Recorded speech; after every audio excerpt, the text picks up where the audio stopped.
What do you make of President Trump's comments that NATO troops stood a little off the front line during the Afghanistan war? It's complete nonsense. It is complete nonsense. I spoke to parents of young men who had lost their lives in Afghanistan, and I think it is a disgrace to denigrate their memory like that. Every November, we celebrate our fallen. It's not just World War I or World War II. It is more recent conflicts like Iraq and Afghanistan.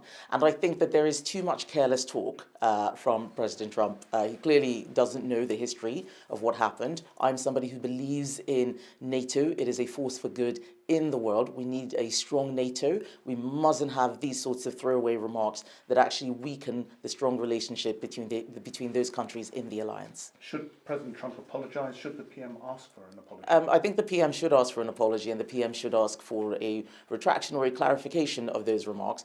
Something similar happened when J.D. Vance made comments like that. I remember sending a message, because he's someone who I do know, just saying, I don't think people understood what you said. Would you like to say it again? And he did so that would be welcome. But there is far too much random commentary and throwaway remarks that are unhelpful to the NATO alliance. I mean, you're a politician.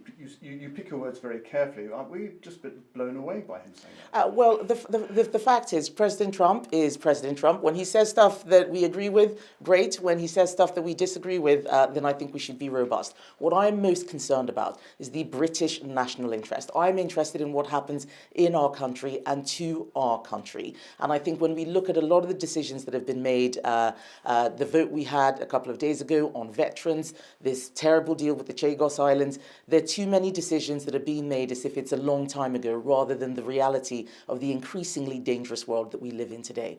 And turning to the local elections, just for clarity, you think they should not be postponed? We've already had a postponement. A 1-year postponement for local government reorganisation, understandable. But 2 years, more than 2 years, that's just too long. Why is it taking so long for Labour to get organised? And what I've seen is them use quite a lot of bullying tactics to get councils to say they don't want local elections. I think that they should go ahead. That is Conservative Party policy. I know that there are 2 or 3 outlier councils who are doing something different, but that is not our party policy. Well, what I want to see is a level playing field. Farmers have to compete with imports from countries that don't necessarily have the same high standards that we do. Let's see what we can do about those standards. We want to see the higher standards. We want to look at the taxes, the regulations, which are stopping them from going into, from continuing with farming. Let's make life easier for them. They feed us. Let's look after them.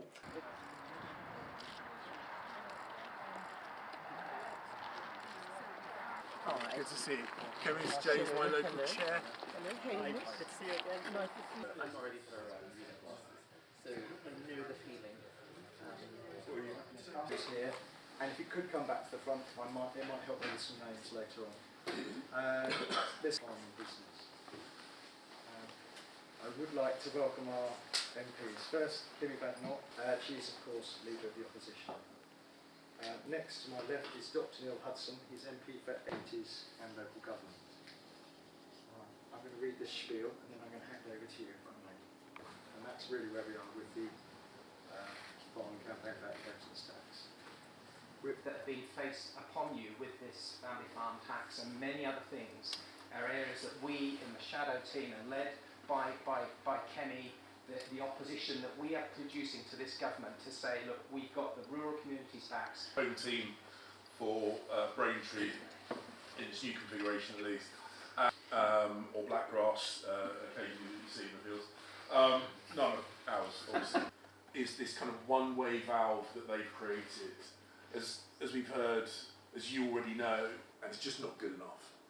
And we're going to keep making that case. Thank you. And which I hope you've heard, is that we get it. I had a very similar sort of experience when I first, but actually most people who come from sub-Saharan Africa and the Caribbean, they work on farms. And I remember my granddad just saying how hard it was. Environmental features.